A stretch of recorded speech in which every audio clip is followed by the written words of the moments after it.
Welcome back to my channel. Please make sure that you subscribe and hit that bell notification. Off to explore the cave drawings in Matopo National Park, and on the way we actually spotted some buffaloes, some impalas and even some zebras just, you know, grazing and minding their own business. Make sure you keep an eye out for them.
It's estimated that there's over 3,000 sites of cave drawings in this region, most of which are from the Stone Age, and archaeologists actually believe that these are at least 13,000 years old.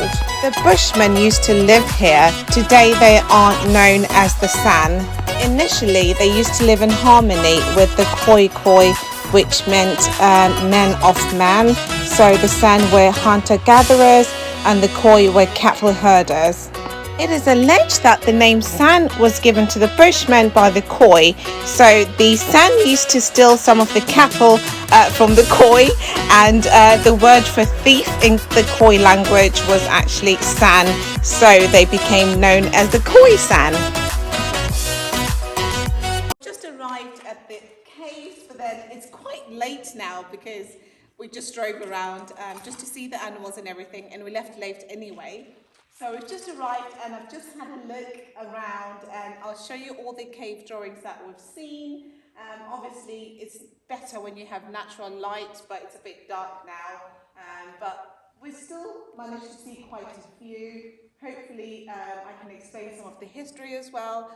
So sit and enjoy. The cave drawings here look incredible, although they're not as vivid as they used to be.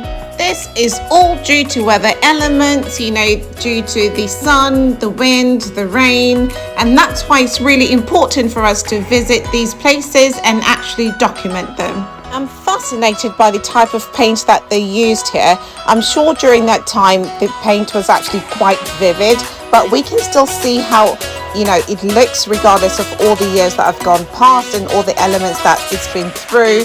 So they used to make their own paint, and they used hematite, different types of leaves and even fruit. So they would combine that with some bonding agents such as urine, animal fat and even animal blood. Most of these drawings convey a story and share a message, so we can see a lot of animals and also the bushmen carrying bows and arrows. There's quite a few paintings of antelopes, giraffes, kudus, cows, lions and all other different animals. There's also a drawing of a horse. So this was the Cape horse, which is now extinct. There's quite a few giraffes, and giraffes were seen as good luck omens at that time. So they believed that the giraffe was tall enough to actually scratch the clouds and cause the rain to fall. Our ancestors here were documenting their lifestyle and their history, as some of the paintings show a transition from boys to men in various initiation processes into manhood. For example, for a boy to be initiated into a man, he had to hunt an eland, and we can see paintings of a boy hunting with his bow and arrow, and there's also paintings of a fully grown man thereafter. There was also one very interesting painting which you can only see by casting a shadow on it.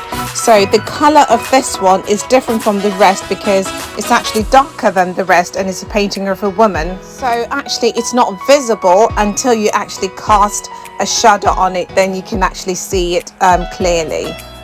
I'm definitely going to be coming back here because we arrived so late, so I wasn't able to explore this a bit more, and there's quite a few other caves that we really needed to visit, so I'm definitely going to come back. And these actually remind me of the cave drawings from my village in Missdivalicious.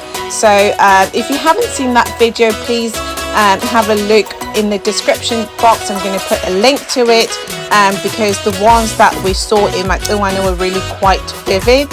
This is the museum. We're not able to go in because we arrived so late. I think they closed at 5:30. So the museum has more information about the bushmen and the stone tools that they used to use. Some of the stone tools that were found here are believed to be over 50,000 years old.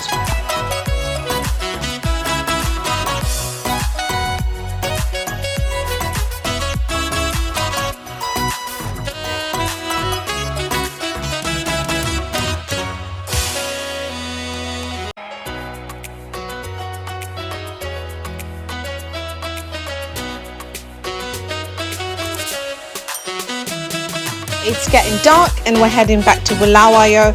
I hope you guys enjoyed this video. Please give this video a thumbs up. Make sure that you share it and make sure that you comment, guys. You know I love reading your comments and I read every single comment. So make sure that you comment, and hope you have subscribed. And thank you so much for watching, and I will see you in the next one.